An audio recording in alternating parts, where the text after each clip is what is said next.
Hi everybody, welcome back. Now in today's video we're going to be looking at satellite TV. Specifically we're going to be showing some hints and tips on finding the correct satellite way up there in the sky.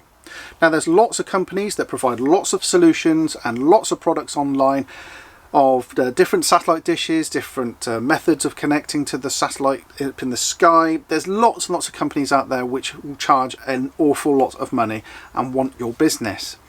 I'm not going to be going with any of those solutions. Instead, I'm going to be going with a satellite dish which I purchased many years ago. In fact, right at the beginning of us having a caravan, I bought a satellite dish because I thought that was something that we would need. As it turns out, I've never ever connected it to a caravan.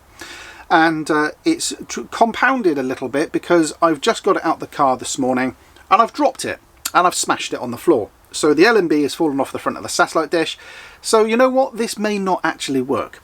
However, there's some very simple principles in place here on how to get a satellite dish lined up to get free TV. Many people have asked, is there an easy way of connecting to the satellite up in the sky? And there's a couple of things that we need in order to do this. Let's go through those right now. Obviously, we will need a satellite dish and a receiver, and I'll come on to that a bit later on. But for now, and to make our lives easier, we will need a signal strength meter. This one can be used with terrestrial TV and satellite TV too. A link to this is in our Amazon storefront in the description below. These signal strength meters sometimes come with a compass, but to be honest with you, they're pretty rubbish, and in any case, there's a far better way of locating satellites. For this video, I have downloaded 2 free applications to my phone, and these have helped find the satellites in the sky. They are both available for iOS and Android, and the links to these apps are in the description below. Anyway, let's have a look at the satellite dish I'll be using for today's video. Right, and here it is. As you can see, it's a delightful standard satellite dish off the side of a house. I think this one is 60 centimeters, I might be wrong. But it basically came off the side of a house and it's mounted on a light stand. And that cost me, I think when I bought it, it was about 35 quid. Now, as I've previously said, this morning when I got it out the car, it fell over and it has smashed the LNB. I don't think it's too much of a problem. It's just this piece here is cracked and smashed, but I don't think it's too much of a problem. I can just fit that back on there like so. He says difficult one-handed with a camera, but I'll fit that on there properly in a minute. And you'll notice I've got a small cable coming up there. First thing we need to do is connect our signal finder, and in fact I'll get it all wired up.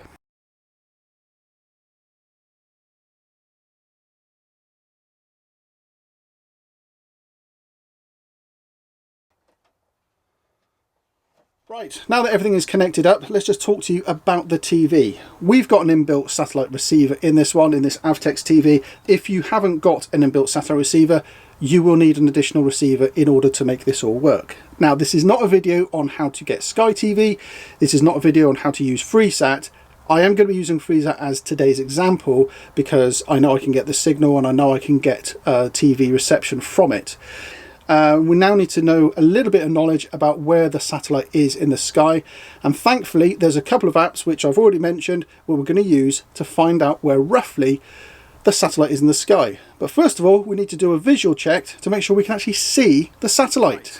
Now, satellites require a clear line of sight. That means there needs to be an uninterrupted view between you, the satellite dish, and the actual satellite. So if you've got things like buildings or trees in the way, you're just not going to get a signal. So using the first of our 2 applications, which is SatFinder Light, we can see all the satellites in the sky represented by a green dot. Now we're looking for Astra 2, which transmits FreeSat and also Sky TV, and this is located at 28.2 degrees east.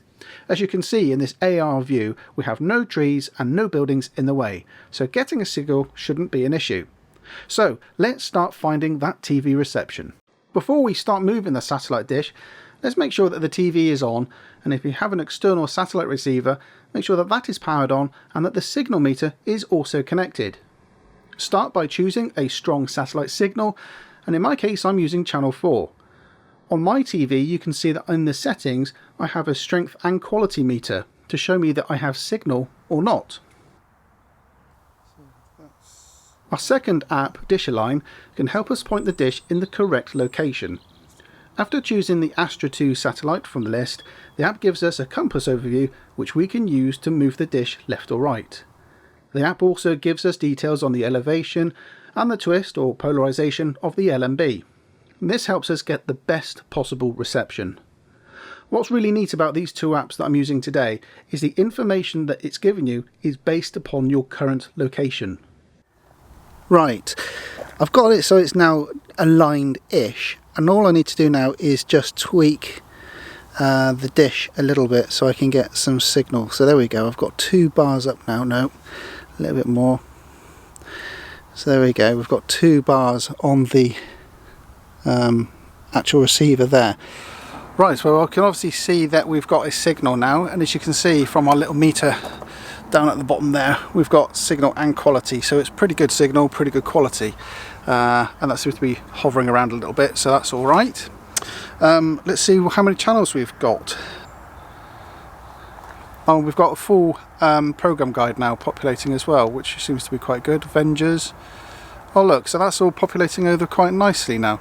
So that seems to be working okay. I'm amazed that that is working actually. Right, and there we go guys. I hope that's useful for you. I hope that's given you some insight into finding the perfect satellite signal. No doubt somebody will come up with a better idea and a better solution on how to do this, but for me it's a correct logical process. Swing the dish round left to right using a compass or one of the apps that we've been using, get it to a point in the right direction, and then the elevation is just simply up and down. And if you can do that, you'll have no problems at all finding a signal. The most important thing though is to use a signal meter, and that's the one we've been using today out there from Vision Plus. I've put a link to a similar type, if not that exact one, which I found online. That's in the description below, and I've also put links to the iOS versions of those apps that we've used today, and also if I can find the Android equivalents. If there are better applications out there for iOS or Android devices, you know, let me know in the comments below, because I don't usually do this. That satellite dish, as I said, cost me £35 probably 4 or 5 years ago when we first started caravanning. That is the first time it's ever been used. So that's a really worthwhile investment, isn't it? It's going to go straight back in the garden and forgotten about again for another 5 years. We're just never going to use it. I have no need to use satellite TV. I thought we would when we first started caravanning, and I bought that before we actually picked up the caravan. As it turns out, we just don't need it, and as you would have seen already in this short series of TV videos, we use streaming services now, so if I need to catch anything online, well, we just pick it up from, you know, online players, etc.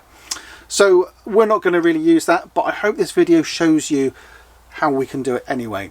Now that particular one, I know that you can still pick those satellite setups online. Again, I'll put a link to that down below as well. The last time I looked, they're about £50, £50. Would I recommend it? It's okay, I suppose. I mean, for £50 it's a worthwhile toe tipping exercise, I suppose, to see if you can do it and see if you're enjoying it and see if it's worthwhile.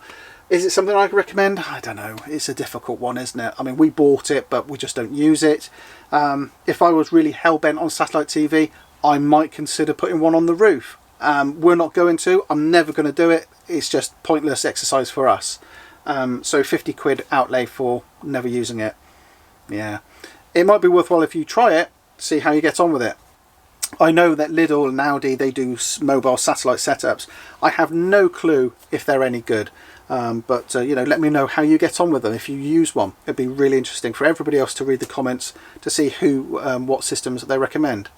And whilst I'm talking about systems to recommend, if you have satellite TV, if you have a satellite setup, if you have a mechanical or an automated version, let everybody know in the comments to this video down below, so that if people are interested, they can see what you think as a customer, as an owner, as somebody who's used one. You know, let people know how you get on with it, and then, you know, maybe that could help and guide people on purchasing one in the future. So that's it from me today. I hope that's been useful for you. Maybe a bit rabbity, but I hope it's been useful nonetheless. Right, I'm off to watch BBC One. I'll speak to you later. Take care now. Bye bye.